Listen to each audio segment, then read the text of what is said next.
મારે અહીંયા જેવું ના હોય કે કોઈ જરા ટચ સોરી ત્યાં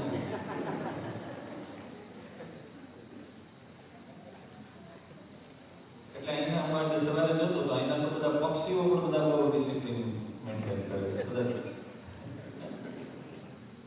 વિનોદભાઈ ઘરે સવારમાં પક્ષીઓ હતા તો એ કામ એકદમ ડિસિપ્લિનમાં બધા આનંદ કરતા હતા.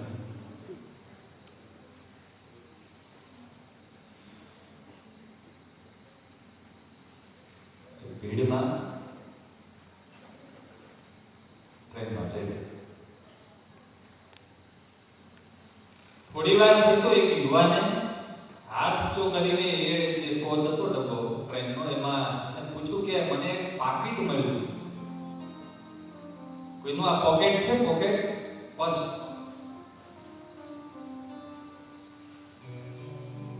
એટલે બધા શું કરે પોતપોતાના હમણાં એમ કહીએ કે એક મોબાઈલ મળ્યો છે તો બધા શું કરે પોકેટ છે. એમાં દાદાએ હાથ ઊંચો કર્યો કે બેટા મારું પાકીટ ખોવાઈ ગયું છે. તે યુવક બાજુ તો કે દાદા કઈ નિશાની? કારણ કે તો કે બેટા લાલ કલરનું પાકીટ છે, લાલ કલરનું છે. તો કે દાદા લાલ કલર તો ઘણાના પાકીટમાં. તો કે આટલા રૂપિયા છે. પેલો યુવક કે દાદા રૂપિયા પણ ઘણાના પાકીટમાં હોય. તો કે એમાં આટલા અંદર નાના નાના ખાના હોય ને અંદર. તો કે દાદા તમારો હોય તો મારે તમને જ આપવું છે, પણ હું એકવાર જરા શ્યોરિટી કે ખાતરી કરી લઉં. ઘણી બધી નિશાની દાદાએ આપી. પેલો યુવાન પ્રશ્ન પૂછતો જ જાય કે એ પણ બધાને પાકીટમાં હોય. છેલ્લે દાદા એમ બોલ્યા કે બેટા એ પાકીટમાં છે ને ભગવાન કૃષ્ણનો ફોટો છે. અત્યારના પાકીટ તો કેવા આવતા હોય ખબર નથી. જૂના જમાનામાં કોઈ પાકીટ જોયા હોય તો એમાં એક ફોટો મૂકવાની સ્પેસ હોય કે જ્યાં પોતાના પ્રિય પાત્રનો ફોટો. હવે તો બધું મોબાઈલ આવી ગયો એટલે આ યુવકે કહ્યું કે દાદા વાત સાચી છે, આમાં કૃષ્ણનો ફોટો છે માટે આ પાકીટ તમારું છે. હાથમાં આપતા આપતા યુવાને પ્રશ્ન કર્યો કે દાદા આ પાકીટના આ પોકેટમાં પત્નીનો ફોટો નહીં, દીકરાનો ફોટો નહીં, મિત્રનો ફોટો નહીં, કૃષ્ણનો ફોટો કેમ નહીં? આટલું પૂછ્યું કે દાદાને એમાં આંસુડા.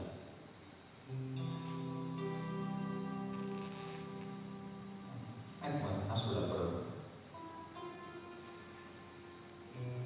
પેલા યુવકને બીક લાગી કે મારાથી કઈ ભૂલ થઈ ગઈ પૂછવા.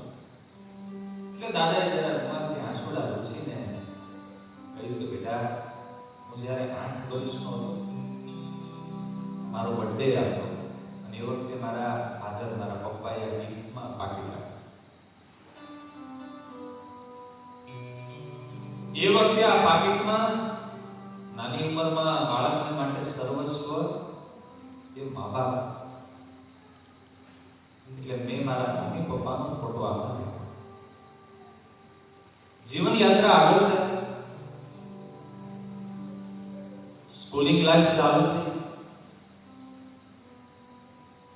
તો સ્કૂલમાં ગયા તો સ્કૂલમાં નવા મિત્રો થયા. એમાં જે જીગરજાન એકદમ ક્લોઝ ફ્રેન્ડ હતા એમની સાથે મા બાપ કરતાથી વધારે એટેચમેન્ટ થઈ. એટલે મા બાપનો ફોટો કાઢીને એમની જગ્યાએ મિત્રનો ફોટો. જિંદગી આગળ વધી, કોલેજ લાઈફ શરૂ થઈ. તો કોલેજના ફ્રેન્ડ નવા થયા. તો સ્કૂલના ફ્રેન્ડનો ફોટો હતો એની જગ્યાએ કોલેજના ફ્રેન્ડ સાથેનો મારો ફોટો હતો એ મૂકો. જીવન યાત્રા આગળ વધી. મારો સંબંધ થયો નવા આવનાર પત્ની. પછી તો એ જ હોય ને સર્વસ્વ. પછી કે મા બાપ હોય એટલે પત્નીનો ફોટો. જ્યારે ફોટો મૂકતો ત્યારે મને એમ હતું કે આ જ રિલેશન છે એ સર્વસ્વ છે, આનાથી અધિક કોઈ છે નહીં અને આ લાઈફ ટાઈમ રહેવાનું છે. પણ જીવન યાત્રા આગળ અમારી જીવન યાત્રામાંથી મા બાપ છે એ અમને છોડીને જતા રહ્યા, સ્વર્ગવાસી. સ્કૂલ ટાઈમના, કોલેજ ટાઈમના મિત્રો હતા, એ પણ બધા પોતપોતાની રીતે ધંધા બિઝનેસમાં સેટલ. એક દિવસથી એકબીજાથી છૂટા નતા પડતા. આજે કોણ ક્યાં છે ખબર નથી. દીકરા થયા તો દીકરા પ્રત્યે પિતાને વધારે પ્રેમ હોય તો પત્નીના ફોટાને કાઢીને એની જગ્યાએ દીકરાનો ફોટો મૂક્યો. મનમાં હતું કે હવે તો આ દીકરો જ મારા માટે સર્વસ્વ છે. દીકરા મોટા થયા, 3 દીકરા, એને પરણાયા. દીકરાને ઘેરે દીકરા થયા અને દાદાને વ્યાજ બહુ વાળવો યોગ્ય હોય ને, દીકરા વાળવા હોય એના કરતા દીકરાના વધારે. એટલે દીકરાના ફોટા કાઢીને એની જગ્યાએ દીકરાના દીકરા એનો ફોટો.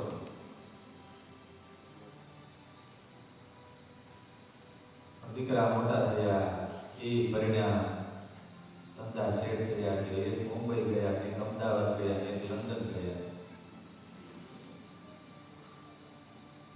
આજે દીકરાના દીકરાઓ મોટા થઈ ગયા, વર્ષમાં 1 2 વાર 3 વાર ફોન કરીને જરા દાદા સાથે હાય હેલો કરી.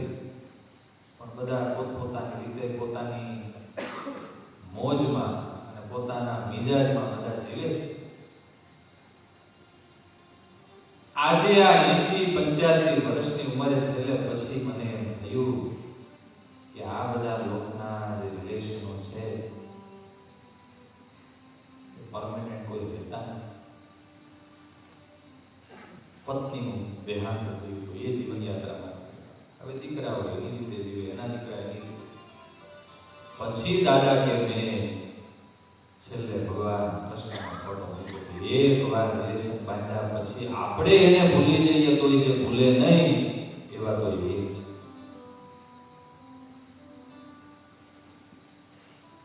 મારે કેવું છે, જો સમજાય તો આપણું ઉપનિષદ એવું કહે છે, નવા હરે પત્યુ કામાય પતિ પ્રિયો આત્મનસ્તુ કામાય પતિ પ્રિયો ભવતિ. નવા હરે મિત્રસ્ય કામાય મિત્ર પ્રિયો ભવતિ આત્મનસ્તુ કામાય મિત્ર પ્રિયો ભવતિ. પતિ છે એ પત્નીમાં પ્રેમ એટલા માટે કરે છે પોતાનો કંઈક પર્પસ. પત્ની છે એ પતિમાં પ્રેમ એટલા માટે કરે છે પોતાનો કંઈક પર્પસ. દીકરા છે એ મા બાપ હારે એટલા માટે એટેચ રહે છે કે એને પોતાનો કંઈક પર્પસ છે. જેથી એને પોતાની ઇન્કમ ચાલુ થશે ને પોતાનો પત્ની આવી જશે, પોતાનું મકાન આવી જશે, પછી એને કંઈ ગરજ રહેશે. સિદ્ધાંત આવું કે છે, હું નથી કહેતો, પણ તમને ઘરે જઈને પાછો તકલીફ ના થઈ જાય. આને જાણી રાખવાનું છે.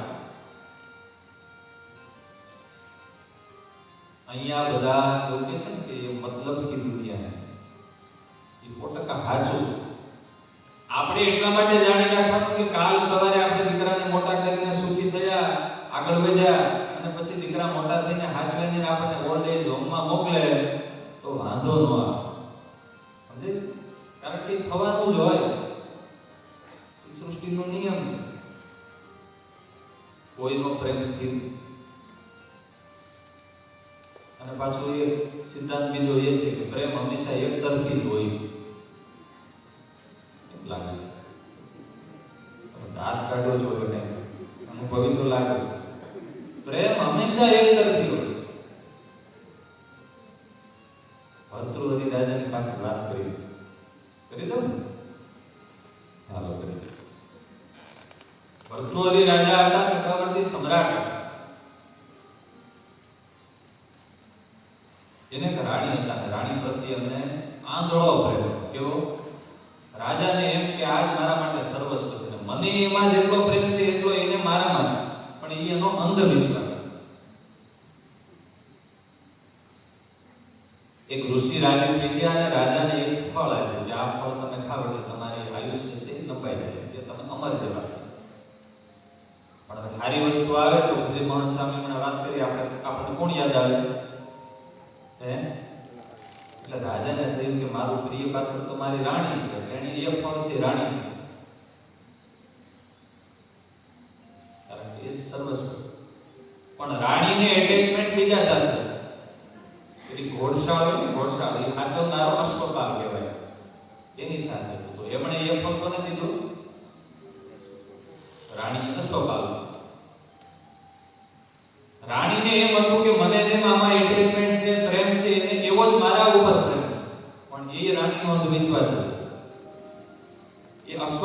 પ્રેમ હતો એક બીજી એક સ્ત્રી સાથે, જેને આપણી ત્યાંની ભાષામાં કે ગણિકા સ્ત્રી કે.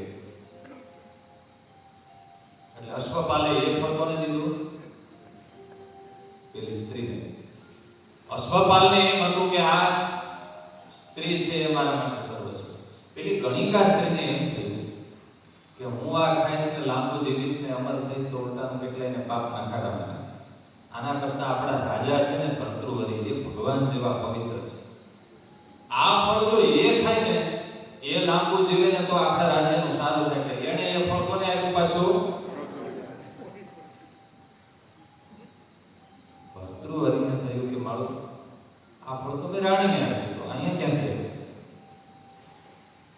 અને પછી બેગ તપાસ કરતા કરતા લિંક પકડાઈ ગઈ. પછી એને આંખ ખુલી ગઈ કે આ સંસારના બધા રિલેશનો છે, બધા ટેમ્પરરી છે, બધા પોતપોતાના પર્પઝ માટે હોય છે. કોઈ સાચો નિસ્વાર્થ નિર્વ્યાજ પર્પઝલેસ પ્રેમ આ સૃષ્ટિમાં વાલા ભક્તજન, પર્પઝલેસ પ્રેમ, કોઈ પણ પ્રકારના સ્વાર્થ વિના કોઈ પ્રેમ કોઈને કરતા આવડતો હોય તો એવા એક પરમાત્મા છે. એની સાથે પ્રેમ કરવો એ કમ્પલસરી છે, ઓપ્શનલ નથી. એટલા માટે કે 50, 60, 70, 80 વર્ષની ઉંમર થશે ને ત્યારે જીવનમાં લોનલીનેસ ફીલ થશે. મનનો મોટામાં મોટો કોઈ રોગ હોય, મનનો મોટામાં મોટો કોઈ ડિસીઝ હોય તો કયો છે? લોનલીનેસ. માણસને ક્યારેક ક્યારેક બધા સગા સંબંધી બધું જ હોય અને છતાંય માણસને એમ થાય ક્યારેક કે મારું, કારણ કે દેખાતું હોય કે બધા પોતાના મિજાજમાં, પોતાના પ્લાનિંગમાં જ જીવતા. ખાલી એમ કે રિલેશનો સાચવવા માટે હાય હેલો કરી દે અને જરાક એમ કે વિશ કરી દે, તમારો બર્થડે હોય ત્યારે જરાક પતિ હોય તો ગિફ્ટ આપી દે પત્નીને, અને પત્ની હોય તો પતિને આપે. અને ફરજ હોય, પોતાની રિસ્પોન્સિબિલિટી હોય એટલે કિચન કરી દે, તમને જમાડી દે, તમે એને કંઈક વસ્તુ સામગ્રી ખરીદી લો. પણ માણસને ક્યારેક તો એમ થાય કે કંઈક હજુ ખૂટે છે. માણસ પરણે છે શું કામ? બોલો ને, તમે બધા પરણ્યા છો.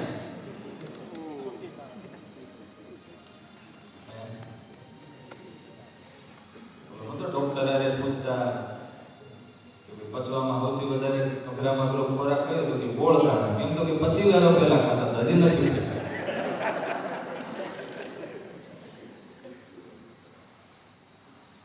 શું કામ પરણે છે?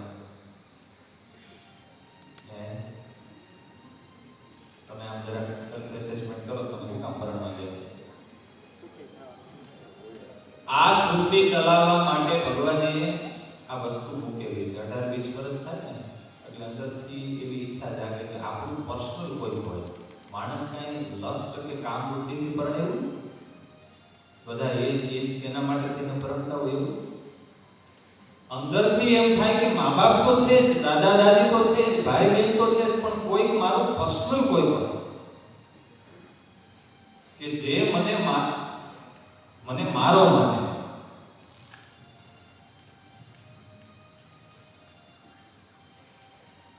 એમ રાઈટ ઓર નોટ?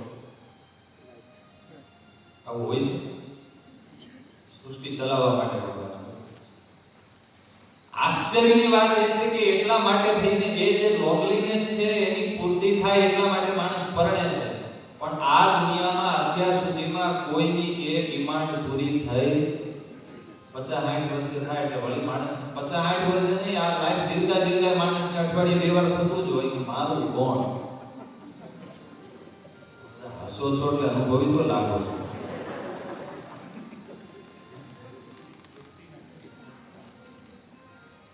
બોલું કે દુઃખથી નસ પકડી છે.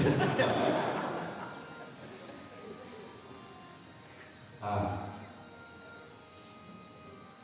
અમે સાધુ હોઈએ ને તો સાધુને ઘણી વાર ધર્મગુરુ હોય તો શિષ્ય હોય ને, ગ્રહસ્થ હરિભક્તો છે, બીજા સાધુઓ છે, બીજા ત્રીજા સાધુ, બધા શિષ્ય મંડળ કહેવાય.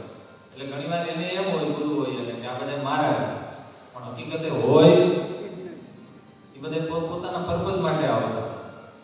એટલે સાધુ થયા પછી જો ભગવાન હારે ક્લોઝ રિલેશન ના કરે તો એની લોનલીનેસ જાય નહીં. એકલતાનો જે રોગ છે એનો પણ ટળે નહીં. એ તો ત્યારે એ રોગ ટળે. એક આ લોનલીનેસ, આ એક મોટો રોગ છે. અને બીજો મનનો રોગ છે પ્રેમની ભૂખ. શેની? જીવ પ્રાણી માત્રના અંતરમાં પ્રેમની એટલી બધી ભગવાને ભયંકર ભૂખ મૂકી છે. આ ભૂખ તો શરીરની ફિઝિકલ ભૂખ છે એ સંતોષાય છે, પણ પ્રેમની ભૂખ ક્યારે પૂરી થતી નથી. અને એટલા માટે માણસને સતત એવી તલબ હોય છે કે મને કોઈ પ્રેમથી બોલાવે, મને કોઈ લાગણી આપે, મને કોઈ પૂછે. 60, 70, 80 વર્ષના વડીલ વૃદ્ધ હોય એની એક જ ડિમાન્ડ હોય. શું હોય? હવે અમને છોકરા પૂછતા નથી. તમારા ઘરે ફરિયાદ શું હોય છે? બોલો ને, સાંભળશે નહીં. તમે અમારું સાંભળતા નથી, તમે અમારા માટે ટાઈમ આપતા, તમને અમારામાં ઇન્ટરેસ્ટ નથી. બરાબર? આ પ્રશ્ન આપણો એકલાનો નથી કે આપણા ઘરનો એકલાના ઘરનો નથી.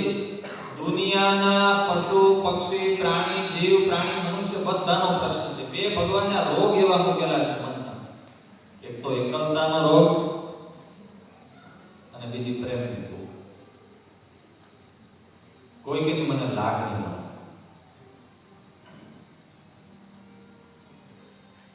પણ આશ્ચર્યની વાત એ છે કે આ દુનિયાની કોઈ વ્યક્તિ, કોઈ સામગ્રી, કોઈ રિલેશન, આ બે જે ભૂખ છે, એકલતાની ભૂખ છે અને પ્રેમની ભૂખ છે, એને કોઈ સેટિસ્ફાઈ કરી શકતું નથી. અને આજ સુધી દુનિયામાં કોઈની થઈ નથી.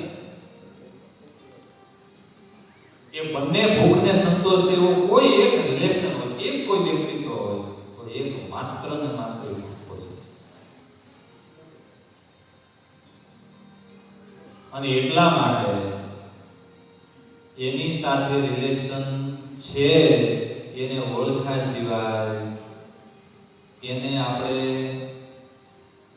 સ્ટ્રોંગ બનાવ્યા સિવાય છૂટકો નથી.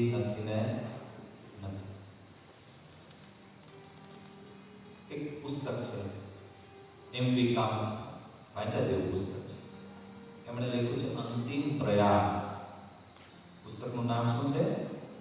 અંતિમ પ્રયાણ. આખી દુનિયાને ચલાવનારા જેને આપણે કહી શકીએ, વોરન બફેટ, ઇલોન મસ્ક, આવા જે કે દુનિયા ઉપર જેનું પ્રભુત્વ હોય, એ ધારે તો દુનિયાને ઘણું બધું અપડાઉન કરી શકે, આખા માર્કેટ. આવા જેટલા મોટા વ્યક્તિઓ થયા હોય, પછી રાજકારણ ક્ષેત્રમાં થયા હોય, સમાજ સેવાના ક્ષેત્રમાં થયા હોય, બિઝનેસ ક્ષેત્રમાં થયા હોય, સાયન્સના ક્ષેત્રમાં થયા હોય, એવા 50 નામાંકિત વ્યક્તિઓ, અને એના મૃત્યુ સમયના જે અંતિમ દિવસો હોય મૃત્યુના, એ વખતના એમના હૃદયની ફિલિંગ, એવા 50 વ્યક્તિઓના છેલ્લા જીવનના ઉદ્ગારો, વિચારો એમને લખ્યા છે. આ પુસ્તક વાંચ્યા જેવા છે, આપણે આંખ ઉગાડી નાખી છે. મોટા ભાગના ઉદ્ગારો એવા રહ્યા છે કે અમે એવું માનતા હતા કે આ બધા આપણા છે, પણ હકીકતમાં અહીંયા આપણું કોઈ નથી. અમને એમ હતું કે આ બધાની લાગણી મળે છે તો આપણે સેટિસ્ફાઈ થશું, પણ અંતે માણસની લાગણી ક્યારેય માણસની લાગણીથી સેટિસ્ફાઈ થતી. એટલા માટે વાલા ભક્તો, આપણે આ રિલેશનો જે અત્યારે જગતના છે, કાલ સવારે તમે કોઈ આવતા નહીં ત્યાં સંતોનો અવતારે કહેવાય સાધુ થઈ જવું છે, તમારે જગ્યા નથી, 2 જ બાથરૂમ છે, જ્યાં છીએ ત્યાં જ રહેવાનું છે, જે કરીએ છીએ એ જ કરવાનું છે. પણ એની વચ્ચે આ વસ્તુને ઓળખી ઠાકોરજી સાથે આપણે જીવનો નાતો બાંધવાનો છે. કેવો? જેમ દિવસમાં 2-3 વાર ક્લોઝ રિલેશન યાદ આવે છે, એમ ઠાકોરજી યાદ આવે. અને આશ્ચર્યની વાત એ છે, માછલું છે ને, માછલું ફિશ, એ પાણીથી બહાર નીકળે તો શું થાય? તડફડિયા મારે. એને તડફડિયા બંધ કરવા હોય, પેન બંધ કરવી હોય તો શું સોલ્યુશન? પાણીમાં બેસી જાય એટલે બધા પ્રશ્નોનું સોલ્યુશન થઈ જાય. એમ આપણા જીવનના મોટા ભાગના પ્રશ્નો છે, એનું કારણ એ છે કે આપણે ભગવાનથી ડિસ્કનેક્ટ થઈ ગયા છીએ. ઉપનિષદ એવું કહે છે ને સાબિતી સાથે કહે છે, યદા તસ્મિન ઉદરમ અંતરમ કુરુ, તદા સહ ભયમ ગતમ. આપણે જ્યારે ભગવાનથી ડિસ્કનેક્ટ થઈએ છીએ ત્યારે પ્રશ્નો સર્જાય છે. એ પછી અંતરના પ્રશ્નો હોય, બહારના પ્રશ્નો હોય, ફેમિલીના પ્રશ્નો હોય કે બિઝનેસના પ્રશ્નો, ભગવાન સાથે કનેક્ટેડ રહે, સર્વ સમસ્યાનું સમાધાન. સબ દર્દો કી એક દવા.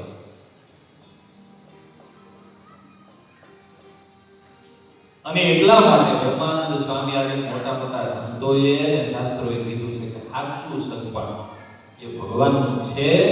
ભગવાન તો આપણી સાથે રિલેટેડ છે, એ તો માને જ છે. આપણે ગમે એવા હોઈએ, પાપી હોઈએ, દુરાચારી હોઈએ, અધમ હોઈએ, પતિત હોઈએ, ગમે એવા નબળા વિચાર કરતા હોઈએ, નબળા કામ કરતા હોઈએ, ભગવાને ક્યારે એવો વિચાર કર્યો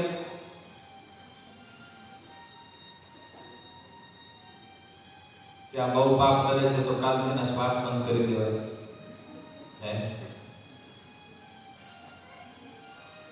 આપણે એને યાદ કરીએ કે ના કરીએ, આપણને યાદ કરે છે. બસ એ વસ્તુને વિચાર. કાલે હોમવર્ક આવ્યું હતું પૂજામાં, સવારે એક પ્રાર્થના કરવાની કરી હતી. આમ પ્રામાણિકતાથી કેટલા ભક્તો કરી હતી? આજો તો કરો. આગળ વાળા તો બધા ના પાસ.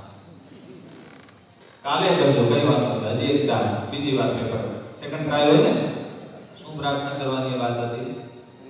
હે મહારાજ, હે મહારાજ, હું તમારો છું, હું જેવો છું એવો તમારો છું, અને તમે મારા છો. આ ભાવને આપણે ઘૂંટીને ઘાટો કરવાનો છે. આવો વાલા ભક્તજનો, બ્રહ્માનંદ સ્વામીનું બહુ સુંદર પદ છે. રે સગપણ હરિ વરનો સાજો. રે સગપણ હરિ વરનો સાજો. બીજો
સ્વામિનારાયણ ભગવાને વચનામૃતમાં લખ્યું કે મૃત્યુનો ભય કોને ટળે. આપણે અહીંયા બેઠા છીએ અને હમણાં ફાયર લાગે તો શું કરીએ? અહીંથી બહાર નીકળો, જે નજીકનો ડોર હોય ત્યાં. આપણને બીક લાગે છે. કોની બીક લાગે છે? ફાયરની બીક લાગે છે. અહીંયા બેઠા છે ને સર્પ આવે તો જમવા બેઠા હોય, હાલો ને મંચુરિયન જમતા હોય તો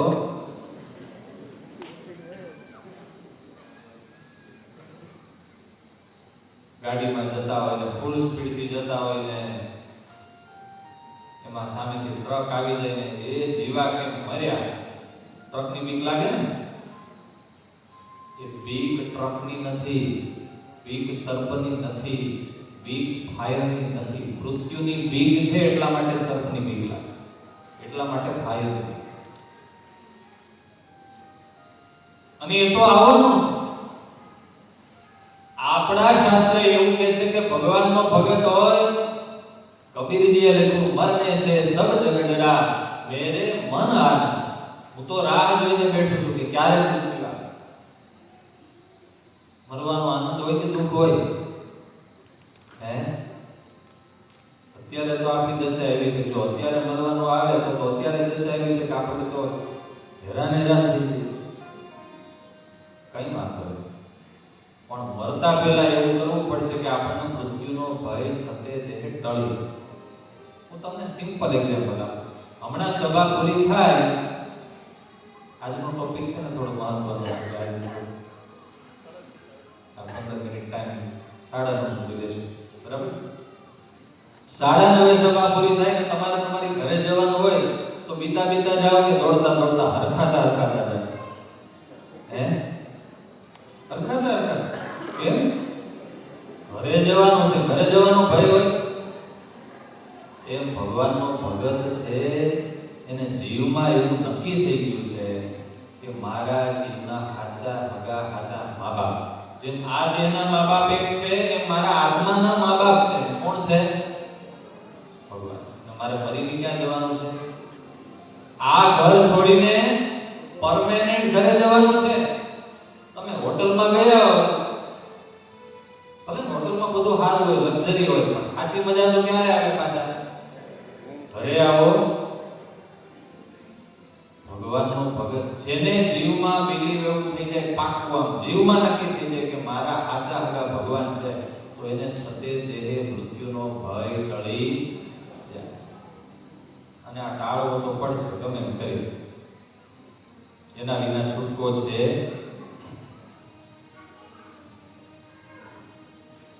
ભગવાન સાથેનો આપણો રિલેશન અનાદિનો છે.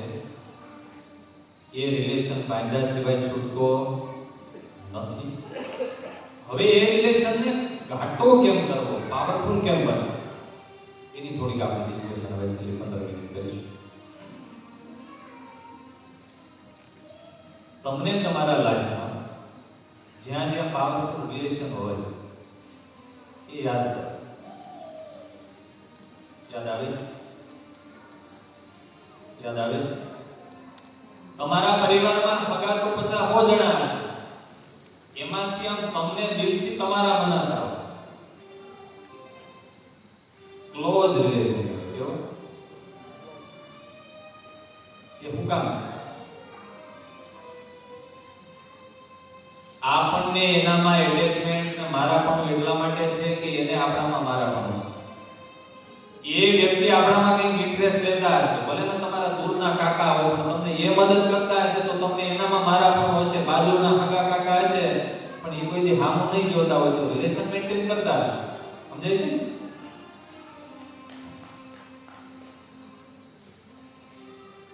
તમારામાં જેમને મમતા હોય કે મારા પણ હોય એનામાં જ તમને મારા પણ થાય, અને તમારામાં જે ઇન્ટરેસ્ટ લેતા હોય એમાં જ આપણને ઇન્ટરેસ્ટ લાગે. તો ભગવાનને આપણામાં કઈ ઇન્ટરેસ્ટ છે? હાલો, છે? કેટલો છે?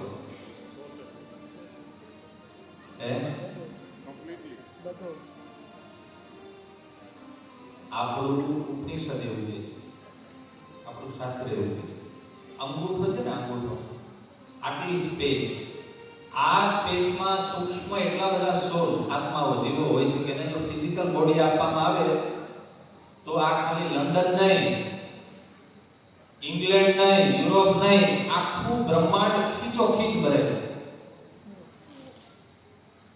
અંગૂઠા જેટલી જગ્યામાં એટલા સૂક્ષ્મ આત્માઓ છે આટલી સ્પેસમાં કે એને જો ફિઝિકલ બોડી આપવામાં આવે તો આ હોલ ખીચોખીચ ભરાઈ જાય એમ નહીં, આખું બ્રહ્માંડ યુનિવર્સ. તો આત્મા કેટલા થયા? તમારે ઘરે પેલી ગ્રીન લોન છે, લોન તમારે ઘરે ફૂલ છોડે છે, પ્લાન્ટ છે, એમાં તમે જોયું તો પેલા ઝીણા ઝીણા સૂક્ષ્મ ઘણા નાના નાના પેલા જીવો હોય, જોયે છે ને, કીડી હોય ઘણી, મચ્છર આંટા મારતા હોય, એની પેલી મચ્છી ઉડતી હોય, એ બધા કોણ છે? કોણ છે? આપણા જેવા છે જીવ. આવા કેટલા હશે? મચ્છર કેટલા હશે લંડનમાં?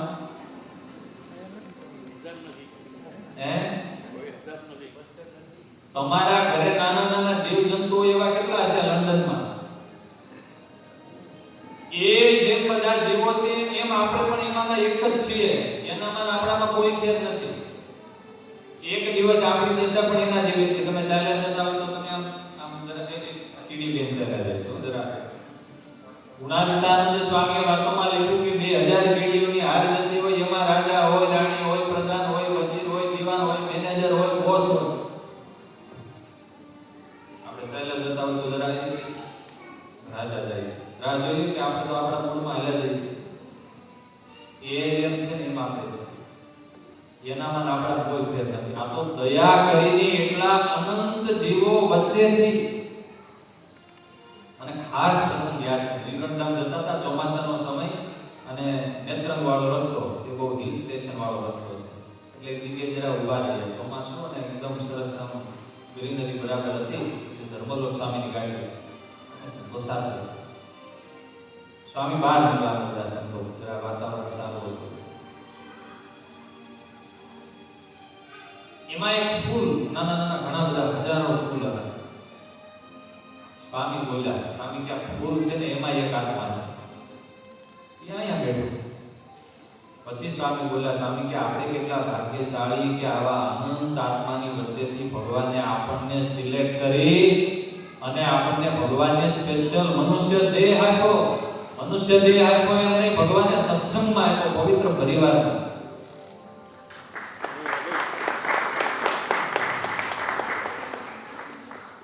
એટલું નહીં, હું બોલું છું એ સંભળાય છે બરાબર કે બેરોમીટર છે? દુનિયામાં લાખો લોકો એવા છે જેને કાન છે પણ સાંભળી શકતા નથી. દુનિયામાં લાખો લોકો એવા છે જેને આંખ છે પણ જોઈ શકતા નથી.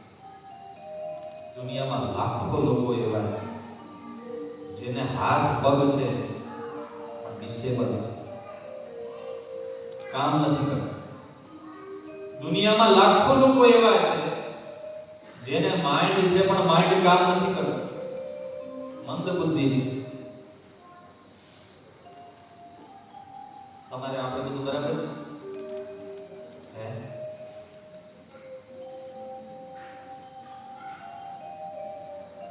પૂર્ણ શરીર આપ્યું ભગવાને, મનુષ્ય દેહ આપ્યો એમને, પૂર્ણ મનુષ્ય દેહ. આ કોણે આપ્યું? અમે એપ્લિકેશન કરી હતી કે અમને આવો મનુષ્ય દેહ મળવો જોઈએ અને આ શહેરમાં મળવો જોઈએ અને આ પરિવારમાં મળવો જોઈએ, નહીં? તો એપ્લિકેશન ન કરીને મળે.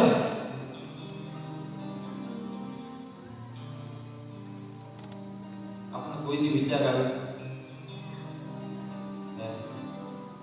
કીડીને આપણા ઘરમાં કીડા મકોડા હોય, મચ્છર હોય, બીજા જીવજંતુ હોય, એને ન મળ્યો ને આપણને દેહ મળ્યો.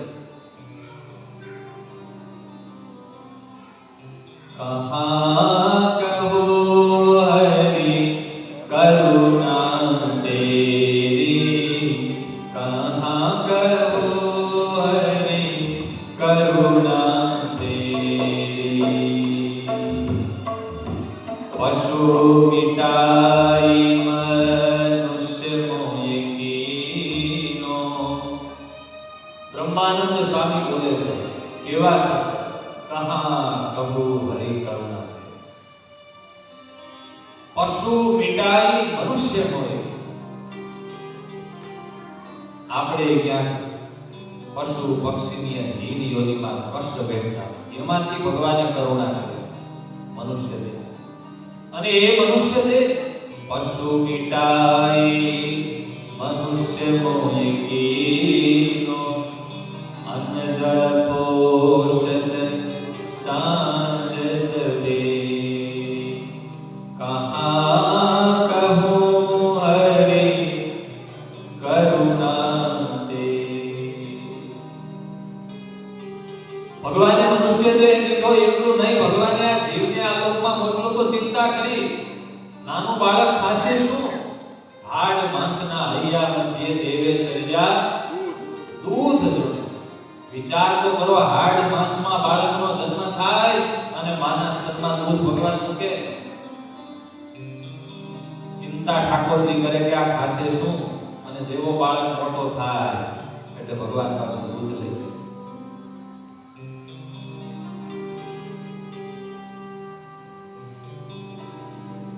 જીવવા માટે કંઈ જોશે તો ભગવાને બધું આપ્યું. પૃથ્વી પવન ને પૃથ્વી પવન ને પાણી આપ્યા સૌને ઉલટાણી. ભગવાને પૃથ્વી દીધું, પાણી દીધું. પાણી વાપરીએ છીએ ને રોજ. ક્યારે હાથમાં લઈને વિચાર કર્યો છે ભગવાને આ પાણી નો બનાવ્યો તો? હે, રોજ વાપરીએ છીએ, ક્યારેક વિચાર એવો કે ભગવાને પાણી કેવું બનાવ્યું?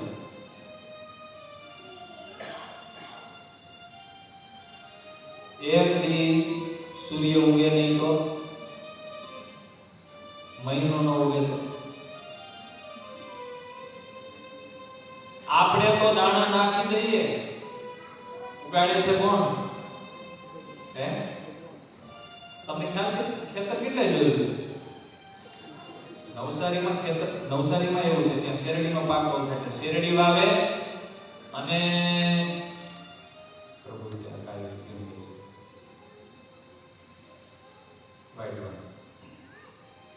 પછી છે ને શેરડી વાવ્યા પછી એને પેલું ખાતર નાખે ને, ખાતરમાં ખબર પડે, ફર્ટિલાઇઝર. એમાં ખાંડ નાખે. શું નાખે? ખાંડ. શું કામ ખાંડ નાખે? શેરડી ગળી થાય. તો ગળી ન થાય ને. નથી ખબર તમને? એવું ન હોય. શું હોય?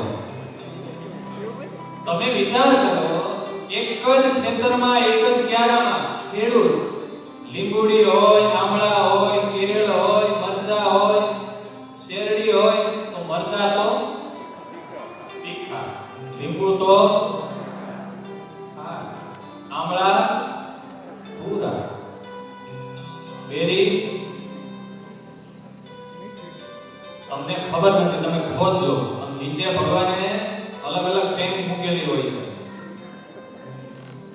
ખબર છે કે નહીં? ટેન્કુ મૂકેલી હોય છે. જે પ્રકારનો છોડ હોય ને ભગવાન એવું કનેક્શન આપે નહીં, એવું ન હોય. તમે માટી ખાધી છે? કેટલાય ખાધી છે માટી?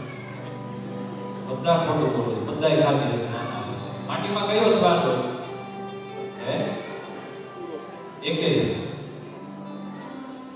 જ ક્યારો, એક જ જમીન, એક જ પાણી, એક જ ફર્ટિલાઇઝર ને છતાંય મરચા તો તીખા. પૃથ્વીના પડમાં જુદા જુદા રસની કોઠીઓ ક્યાં કોઠવાણી. પૃથ્વીના પડમાં જુદા જુદા રસની કોઠીઓ ક્યાં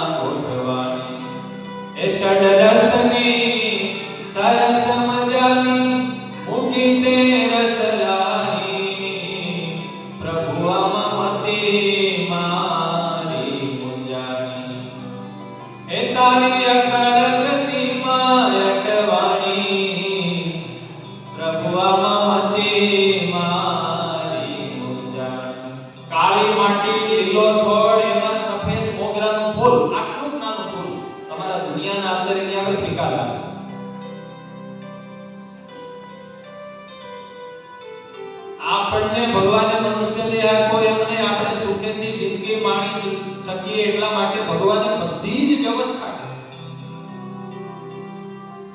ઓક્સિજન લો છો કે બંધ છે લેવાનો? ચાલુ છે. તમારે હોસ્પિટલમાં ઓક્સિજન ચડાવવાનો થયો હોય, આ કોરોનામાં ચડાવતા હતા ને, એક બાટલો કેટલાનો આવે? આખી જિંદગીમાં આપણે ઓક્સિજન લઈએ એનું કેલ્ક્યુલેશન કરો, કેટલા કરોડ ભગવાનને ચૂકવવા પડે? પૃથ્વી પવન મે ભગવાન આટલું આપે છે, છતાંય આ દુનિયામાં તો તમને આ પેલા ઇલેક્ટ્રિસિટી વાળા ઇલેક્ટ્રિક પાવર આપે, તમને પાણીનું કનેક્શન આપે, પણ એ બિલ મોકલે. ઠાકોરજી ક્યારે બિલ મોકલે છે? આટલો ઓક્સિજન લીધો, આ બિલ. આપણે ગુરુ મહારાજ બહુ સરસ વાત કરે કે મલ્ટીનેશનલ કંપનીઓ હોય કે ગવર્નમેન્ટ હોય ને બધું બિલથી આપે, પણ ઠાકોરજી આપણા એવા હાચા હાગા છે જે આપે બધું દિલથી આપે છે.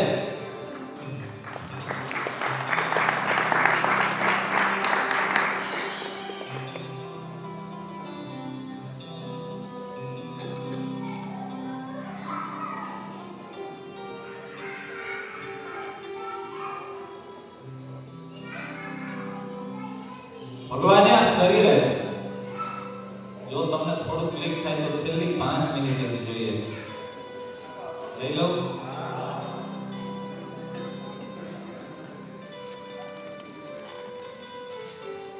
કાલે હાલો લઈ લો ને.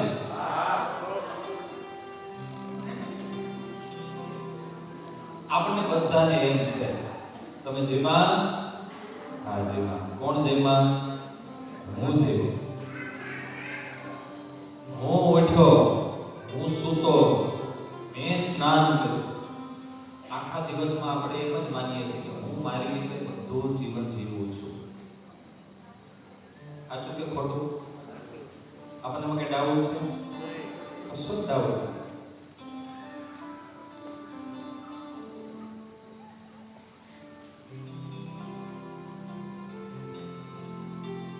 હાથ ઊંચો કરો.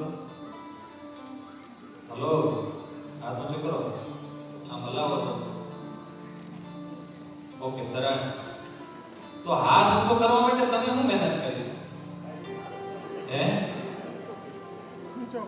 તમે શું પ્લાનિંગ કર્યું કે હાથ છે તમારે આમ મોબાઈલ હાથમાંથી ખિસ્સામાંથી કાઢવો હોય તો પ્લાનિંગ કરવું પડે. ઓકે, હવે હાથ છે નીચે ખિસ્સામાં જાય, પછી ખિસ્સાની અંદર હાથ જાય, પછી મોબાઈલ કાઢે, પછી 1 ફૂટ ઊંચો આવે, પછી કાન પાસે જાય. આવું કંઈ પ્લાનિંગ કરવું પડે છે?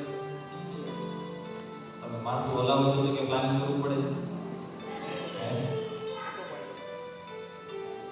તમે વિચાર કરો, ભગવાને અંગૂઠો એક નાખ્યો હોત તો? હલો, કોળીઓ કેમ લે? શર્ટના બટન કેમ ખોલે?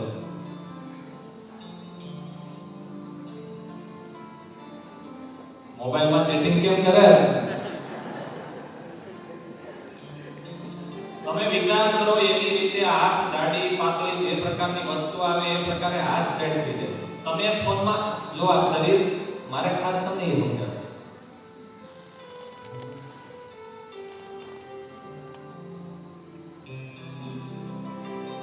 પ્રભુ તે આકાયા મેરી ઘડી, હરે માં સુધન કોઈને પડી. પ્રભુ તે આકાયા કેવી ઘડી. નાનું બાળક હોય ત્યારે આટલું નાનું હોય, અંદર બધું વધે ને. અહીંયા આ શરીરની અંદર 318 પ્રકારના નાના મોટા હાડકા, બધા અંગો હોય છે. તમે માર્કેટમાંથી આલમંડ્સ લેવા જાઓ, કાજુ બદામ, તો પેક કર્યા હોય કોથળીમાં, પછી આપે સીલ ટાઈટ કરીને આપે. ભગવાને આ પેકિંગ કેવું કર્યું છે? નહીં ક્યાંય ટાકો, નહીં ક્યાંય ટેબો. આમાં છે કે સિલાઈ છે, સિલાઈ. ઓપરેશન કર્યું હોય તો હશે હો. બીજી મોટી વાત, સમતોલપણું. આટલું શરીરને ઈ હાલતા જાય નહીં. જમણો પગ આગળ જાય એટલે ઓટોમેટિક ડાબો પાછળ થઈ જાય, ડાબો આગળ જાય એટલે જમણો પાછળ થઈ જાય. આપણે પ્લાનિંગ કરવું પડે છે. સવારે ઉઠ્યા પથારીમાંથી એટલે કમાન્ડ આપવો પડે પગને, શરીરને કમાન્ડ આપવો પડે, હવે બેઠું થા. પછી શરીર બેઠું થાય, પછી જમણા પગને કમાન્ડ આપવો પડે કે હવે તું નીચે જા, પછી ડાબા પગને કમાન્ડ આપવો પડે કે હવે તું નીચે જા, પછી હાથને કમાન્ડ આપવો પડે કે તું હવે કબાટ ખોલ, પછી પાછા હાથને કમાન્ડ આપવો પડે કે હવે તું બ્રશ લે, ઢાંકણું ખોલવા માટે આમ જરાક આમ આંગળી કર. આવું કંઈ કરવું પડે છે. ભગવાને આ શરીરમાં કેટલું ઓટોમેશન મૂક્યું છે વિચાર તો કરો.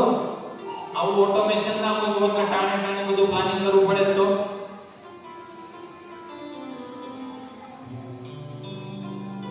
ઘણી વાર તો આપણે જમી લીધું હોય, સ્નાન કરી લીધું હોય તો વિચાર આવે કે મેં જમો કે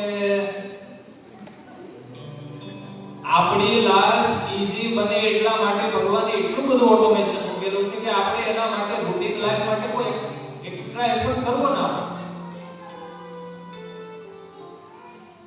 છેલ્લી એક એક્સરસાઇઝ આપણે બોલીએ છીએ, આપણને બધાને એમ છે કે હું બોલ્યો, બરાબર ને?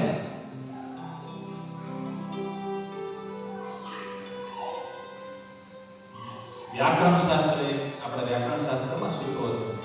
આપણું વ્યાકરણ છે બહુ પાવરફુલ છે, એ સાયન્ટિફિક છે. અકુહ વિસર્જનીયાનામ કંઠા, હું બોલાવો એમ બોલજો, બોલો. અ ક ખ ગ. કકો ભૂલી ગયા છે, પાછું યાદ કરીએ આપણે. અકુહ વિસર્જનીયાનામ કંઠા, આ બધા અક્ષરો ગળામાંથી જ બોલાય. ઈચુ યશાનામ તાલુ, ચ છ જ. તાળવે જી વડે ને ત્યારે જ અક્ષરો બોલે. ઋતુ લસાનામ દંતા, ત થ ધ દ ત થ દ. ક્યાં અડે છે જી? દાંત સાથે. દંતા. ઉપુ પદ્માનિયાના મોસ્ટો, પ ફ બ ભ મ. બે હોઠ ભેગા થાય ને ત્યારે જ પ ફ. બે હોઠ પકડીને કોઈ મામા બોલી દે તો 1 કરોડ મહિના.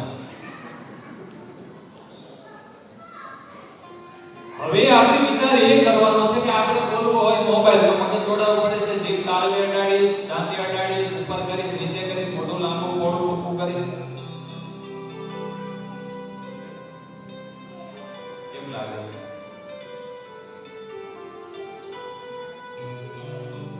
ભગવાનને જેથી એમ થાય ને તેથી જરાક આપણો બોલ્ટ ઢીલો કરી નાખે એટલે જીભ બંધ. અને એટલા માટે આપણું આખું તંત્ર, આપણે તો જમી લીધું અત્યારે, હું જેમાં તમે હે શ્રીખંડ જેમાં, રોટલી જેમાં કે નહીં? રોટલી ભાવે તમને? આજે તમે જેટલી રોટલી જેમાં ની બધી રોટલી સંતોએ પોતાની જાતે વણીને બનાવી.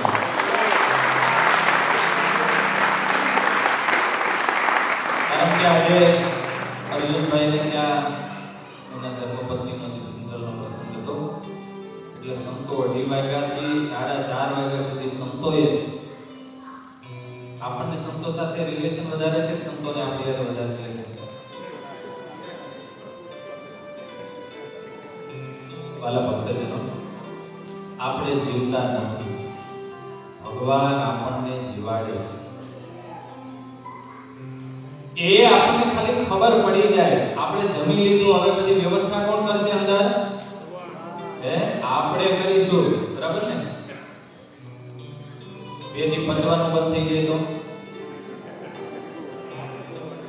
એટલા માટે આ જો થોડો વિચાર કરતા આવડે, સાચો ભગવાન સાથે નિશ્ચય એ થયો કહેવાય કે જે ભગતને એમ મનાય કે મારી આંખ ખુલે છે ઠાકોરજીની શક્તિથી ખુલે છે, મારા કાન ચાલે છે ઠાકોરજીની શક્તિથી ચાલે છે, મારી જીભ ચાલે છે એ ઠાકોરજીની શક્તિથી ચાલે છે.